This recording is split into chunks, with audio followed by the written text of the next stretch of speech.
Baik, terima kasih. Assalamualaikum warahmatullahi wabarakatuh. Selamat siang dan salam sejahtera untuk kita semua.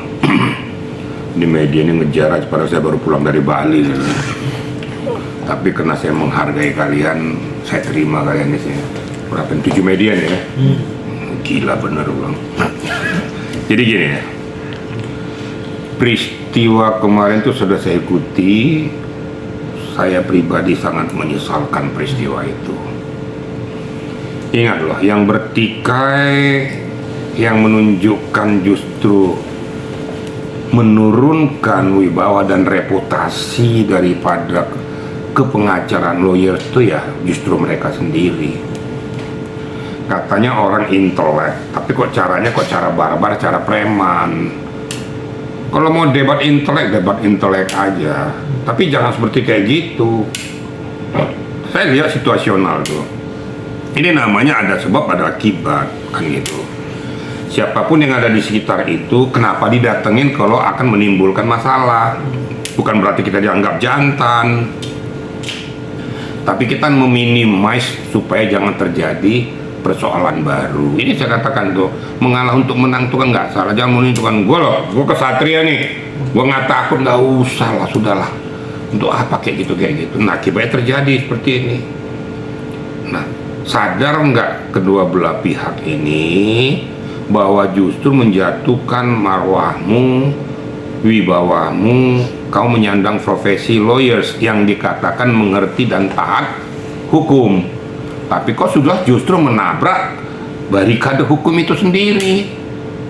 Dan kalian pertontonkan peristiwa yang tidak mengenakan ini, peristiwa yang justru merusak reputasi daripada lawyers. Itu yang sangat saya sayangkan. Gitu loh kira-kira ya. Tapi Pak, bisa dibilang tuh sebelum adanya kisah tersebut kan sempat diadakannya debat ya Pak untuk menyelesaikan ini semua, tapi malah berakhir kericuhan. Kan saya bilang debat intelek itu ya sah saja, namanya juga arena diundang itu kan untuk memberikan argumentasi tentang apa yang dia ketahui tentang suatu pokok masalah. Tapi kan menggunakan otak, bukan menggunakan otot. Selesai dari arena persidangan ya udah selesai, salaman lagi udah selesai. Itu namanya orang yang mempunyai intelektual ya. Belajar kita sekolah, belajar menahan diri, belajar menahan perasaan. Akibat terjadilah situasional itu. Yang lebih menggelikan bagi saya itu pakai laporan lah ya, apa yang mau dilaporkan juga ya, nggak usah lah kita sok-sok jagoan kita di arena ini. Udahlah sama-sama mengerti dan kita sama-sama lawyers kok. Kita juga tahu batasan-batasan di mana. Namun karena sudah dilakukan silakan saja.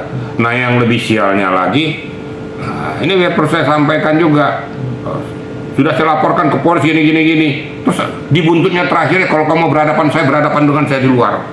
Kita lihat siapa yang lebih laki-laki. Loh, ini kan berarti kontraproduktif dong dengan apa yang dia laporkan. Kemudian dia menunjukkan kejagoannya. Itu perilaku lawyers nggak itu? Lawyer tuh pakai otak, bukan pakai otot. Itu loh, pakai otot di ring tinju, bukan di situ. Saya tahu situasional tuh apa penyebabnya, bagaimana permasalahannya. Ya, kalau nggak salah hadir di situ juga Dua Lipa, kalau nggak salah ada di situ, ada Pak Gayus juga, ya, ada di situ Julianus Sembiring, ada di situ juga si apa? Bukan siapa? Fahmi Bakmit, ya termasuk dia. Sampai lupa lagi saya namanya itu. Sunan Kalijaga, sampai lupa saya tuh. Karena ada orang-orang intelek yang muncul, sudah menimba ilmu, ya sudah selesaikan saja di arena itu. Keluar dari arena itu sudah tidak ada permasalahan lagi. Jangan dibawa-bawa keluar, seolah-olah menunjukkan kita sebagai orang jagoan. Nah, itu kan gaya-gaya preman tuh. Apakah pantas seorang lawyer menggunakan dengan gaya-gaya preman? Nah, tanya aja diri sendiri. Pahami dengan baik, orang menilai kalian itu sangat kecil. Berarti tidak menggunakan otak. Itu aja bagi saya seperti itu ya. Jadi nggak usah lah saudara. Kalau kita mau menimba ilmu yang benar, bukan ilmu lapangan, ilmu otot. Ya gitu rekan-rekan ya. Oke. Pak, ini kan bisa dibilang perdebatan ini kan menjadi konsumsi publik, bahkan semalam sempat ditayangkan juga di TV nasional adalah untuk mengangkat kekisruan pada sidangnya Nikita Mirzani ya Pak. Yang Bapak lihat sendiri mungkin seperti apa sih nih Pak? Ya ini yang saya sayangkan ya. Bukannya menyelesaikan suatu pokok permasalahan tentang masalah Nikita Mirzani, tapi kan jadi membuat jadi seolah-olah bahwa persoalan Nikita Mirzani jadi persoalan yang sangat-sangat booming. Kasihan Nikitanya gitu loh. Saya setuju dengan apa yang dikatakan oleh Pak Bahmid waktu itu ya. Bukan berarti laporkan saja, itu kan kena mungkin kesalahan daripada ibu hakim atau siapa yang memimpin itu. Tapi kan kalau dilaporkan silakan saja, itu kan hak juga. Tapi apa yang dikatakan Pak Bahmid itu bahwa itu kan haknya Nikita untuk minta supaya diperdengarkan. Dan akhirnya pada saat yang sidang yang keduanya itu setelah disebutkan masalah flash disk, kan hakim sudah mengatakan bahwa tunggu waktunya momen berikutnya. Apakah di momen pembuktian nanti silakan diceritakan menggali pokok permasalahan dan menyampaikan apa isi flash disk itu. Kemarin saya udah dengar tuh Bahmid udah benar ngomongin Bahmid, memang itu ngomongnya hakim kok. Jadi nggak ada yang salah. Nah, jadi jangan dipolitisir, bahwa laporkan saja masalah flash disk itu. Nah, yang perlu kita ketahui dan kita pahami dan harus hati-hati, ya, dari mana dapat rekaman itu? Siapa yang merekam? Kalau intercept secara ilegal kena.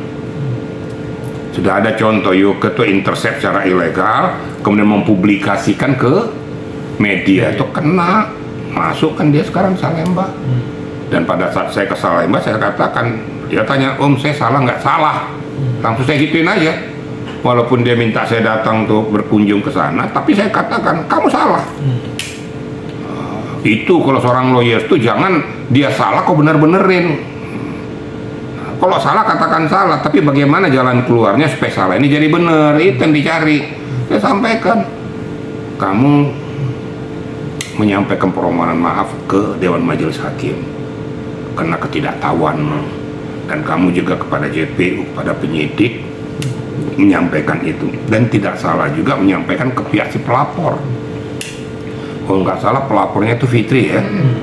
Ini itu permohonan maaf, memang kamu salah nggak boleh. Nah harusnya begitu. Jangan gara-gara gue demen sama seorang tuh salah pun saya bela-belain aja, kagak. Itu namanya fans buta namanya itu. Maka berkali-kali saya kata jangan fans buta. Fans buta itu tidak mendidik. Hanya keinginan aja karena kau suka sama melihat tampangnya kali, udah apakah cantik kali, salah pun kau bilangnya benar. Nah, saya udah korban kok, dibilang pagi di tempe besok kacang goreng katanya kan. Ya kalau depan salah seseorang saya katakan salah, benar saya katakan benar. Itulah hukum. Nah kembali kepada pokok arena persidangan itu, kan sudah diselesaikan perdebatan itu ya. Pada saat berdebat antara Sunan dengan Sembiring sudah dilakukan, silakan saja. Kemudian Deolipa juga menyampaikan pendapatnya, walaupun pendapat itu ada yang benar, ada yang menurut hemat saya nggak benar.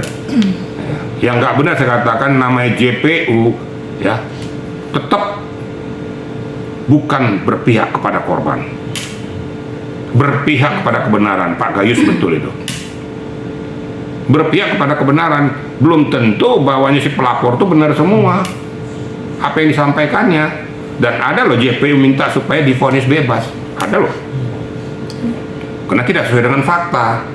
Itu yang saya katakan, JPU yang independen, dia berpihak kepada kebenaran. Nah, jadi salah kalau dibilang tuh untuk menuntut itu dua macam, menuntut sesuai dengan akidah hukum, sesuai dengan perbuatannya, sesuai dengan apa hasil BHP dan benar faktanya. Satu yang menuntut bahwa menurut analisa daripada JPU ini kayaknya nggak cocok, nggak ini, akhirnya dilakukanlah menuntut supaya dituntut bebas. Nah, jadi jangan salah gitu loh. Tapi yang kedua disampaikan oleh Dewi itu betul. Yang satu itu saya koreksi, nggak benar apa yang dikatakan Pak Gayus benar.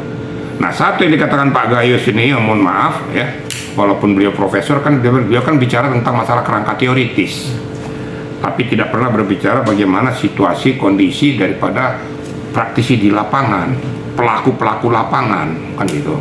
Jadi katakan bahwa tidak ada ketentuan peraturan yang mengatur itu tentang masalah penggunaan rompi tahanan dan penggunaan borgol. Ingat, itu SOP sudah berlaku internasional dan berlaku dan sah secara hukum dan dituangkan juga baik di kejaksaan maupun di kepolisian maupun di KPK. Tujuannya itu tadi, satu untuk supaya jangan melarikan diri, yang kedua supaya jangan mulai perbuatannya atau melukai orang lain, yang ketiga justru takutnya dia melakukan langkah tindakan yang merugikan diri sendiri. Untuk meminimais ini makanya dilakukan itu SOP itu supaya jangan timbul masalah baru.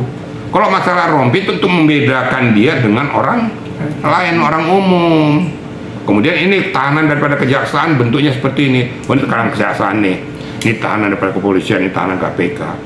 Nah, dengan umum kan berbeda deh. Nah, berarti dia memang statusnya sebagai tahanan. Jadi itu SOP berlaku sah. Nah, jadi saya luruskan aja. Jadi mana yang benar, mana yang salah gitu. Ya, gitu kira-kira ya. Pak, yang kemarin juga ada perdebatan antara Komisi Wabit dengan Julian sendiri yang mempermasalahkan tentang content of court. Nah, itu pandangan Bapak tentang hal itu seperti apa? Jadi gini, memang itu namanya content of court. Memang undang-undang tentang content of court itu belum ada. Itu kan bahasa Inggris, content of court itu. Kalau diartikan dalam bahasa Indonesia, itu membuat ricuh persidangan, membuat persidangan jadi tidak berjalan dengan sistematis, kemudian merusak marwah, harkat martabat daripada arena sidang pengadilan. Ya dikenakan, dia mencemarkan wibawa daripada pengadilan itu artinya itu. Makanya dikenakanlah undang-undang itu. Memang undang-undang content of court belum diperlakukan, itu diberlakukan di luar negeri ya. Tapi intinya sama. Jangan gara-gara konten of court kan belum ada undang-undangnya. Iya, namanya ke bahasa Inggris tuh. Kita kan orang Indonesia. Harfiahkan dong dengan bahasa Indonesia. Itu loh. Jadi jangan dibalik-balik gitu loh. Jadi peristiwa yang kemarin apapun alasannya, karena membuat gaduhnya persidangan, yang saya sayangkan kan justru pengunjungnya yang merusak sistematis ataupun sistematika yang berlaku di pengadilan itu. Kasihan kan di kitanya. Mungkin di kita pada saat itu ya kena ya, maklum ya, kita sadar juga ya. Saya kalau yang benar saya katakan benar. Saya yakin di kita melakukan tindakan itu karena sudah kegelayutan di kepalanya sudah bertumpuk. Ya, satu dia merasa terkebiri sendiri, yang kedua anaknya juga sedang mengalami masalah, yang ketiga anaknya masih kecil dan butuh perlindungan seorang ibu ya, wajar-wajar saja. Dengan situasional ini itu merupakan akumulasi kekecewaan dirinya. Nah, inilah dibutuhkan ya peran aktif daripada kuasa hukum untuk menetralisir, untuk menggaiden, untuk mengademkan situasi, berikan pemahaman-pemahaman, jangan justru ikut ke arena itu, akhirnya rusak. Berkali-kali saya sudah sampaikan, jangan kau rusak area sidang pengadilan. Nanti yang berlaku nanti mau kau ngomong apapun, maksud apa kek, mau nggak jelas kek, mau dendam kek, tapi dia punya hak subjektif.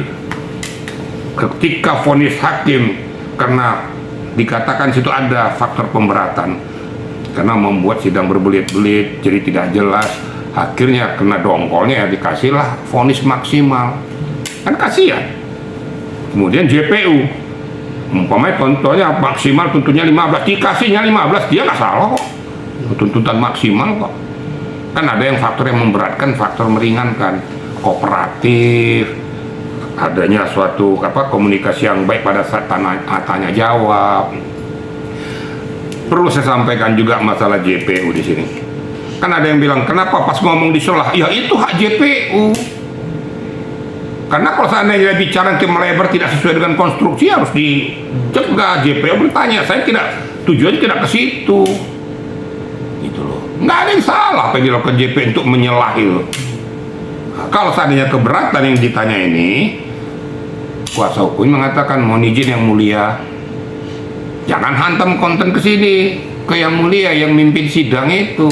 Nanti kan pimpinan sidang akan mengatakan, JPU silakan berikan kesempatan kepada si terdakwa atau saksi untuk melanjutkan keterangannya. Itu kan nanti kan hakim, nggak langsung main hantam aja. Nah, ini saya katakan, kalau saya ngomong apa adanya, saya benar-benar salah-salah gitu loh. Tapi kalau peristiwa yang kemarin itu memang sangat saya sayangkan. Itu kira-kira ya. Pak, terakhir mungkin dari saya tak hanya itu saja. Korban Berbi Kumalasari dan Ayu Aulia itu kan sempat terkena kakinya sobek dan melaporkan ke Polres Jaksel. Itu pilihan yang tepat nggak sih kalau Kita lihat aja gara-gara Pak robek, kita juga nggak tahu juga. Terus siapa yang melakukan itu, kan situasinya kan rame. Apa bisa langsung tohok siapa yang melakukan? Kalau satu gerombolan yang melakukan, satu gerombolan itu berdiri di Gebiahuya, kan harus ada siapa pelaku utamanya. Ya kalau kita nggak tahu juga kan susah juga. Ya, kecuali kalau dia memang betul robek kakinya itu dilakukan jelas orangnya, ya silakan dilaporkan kalau melakukan penganiayaan. Tapi kalau tidak tahu siapa yang mau dilaporkan, terus gimana? Nggak ada tujuannya. Jelas kan? Ini kan rame tuh. Hanya yang saya harapkan juga, ya saya mohonkan dengan sangat juga ke pihak Julianus sendiri, nggak usah bawa-bawa orang lah ke arena sidang. Sudah ada yang mengawal, nggak usah sok-sok dikawal lah. Saya aja jenderal aja nggak dikawal-kawal orang kok. Ya kadang-kadang sombong sekali pengacara ini, sok sepedi dulu, bodyguardnya gede-gede belakang kan.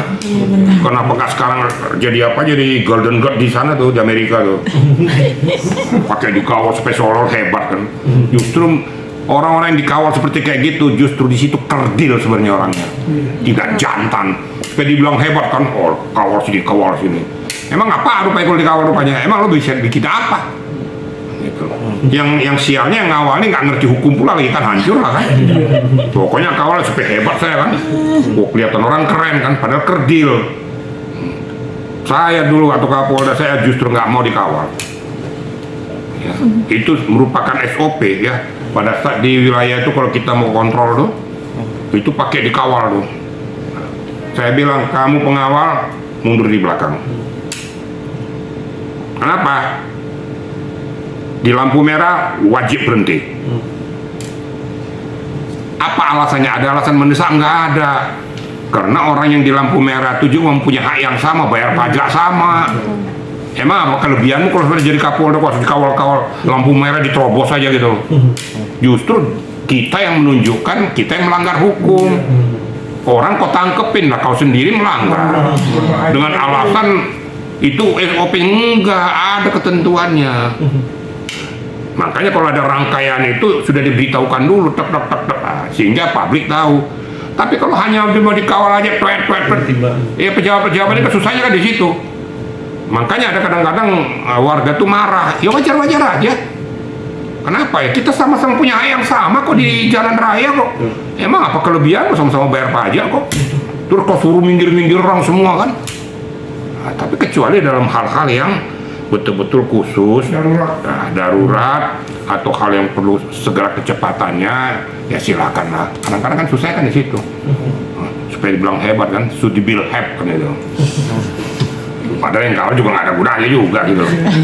Nyampainya gue sama juga nyampainya. Gitu kira-kira ya. Oke. Terima kasih.